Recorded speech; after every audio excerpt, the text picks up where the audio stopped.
think of a string instrument. The strings need to be tuned a certain way in order to make good music. And that is the way it is with us.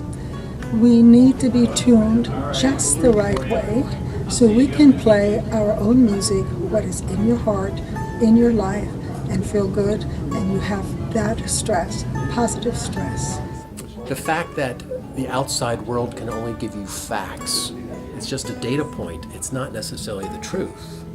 And again, her visualization of two hands separated, managing the gap, was another great illustration of her point, and that drove it drove home to me.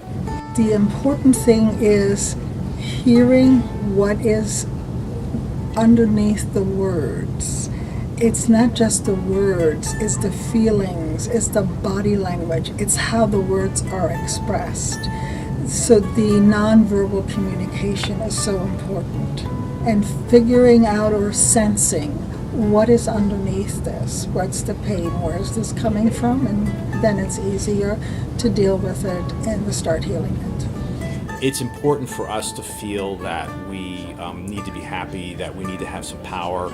And I liked that message that she delivered, that we should focus on those things because we all have something of value and worth to bring. We're not, just because we're not working or maybe a company let us go, that doesn't mean that we're worthless or powerless, just the opposite. And I think you fall into that hole sometimes when you have something negative like that happen to you. And Annelie is showing that no, you have worth and value, and you need to focus on the exercises that you remind yourself of those things. So I like that.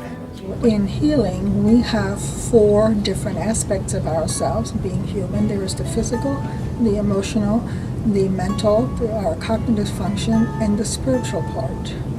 Used it in my own life, in my personal life, with my family, and use it in my career and teach it my clients. Most people aren't taking care of that inner feeling that you're going through. And you're ashamed to share that with people most times, so you bottle up and keep it to yourself, and it does you no good. Getting the mind off the pain is like when you have a wound and you bandage it, but you don't clean it out totally. It still keeps festering, even if it is partially cleaned out. Going deeper in, we not only clean it out, but we help it to heal totally. They know when they're done that they feel better, life is easier, and they can manage their life again rather than being pushed around by all their obligations.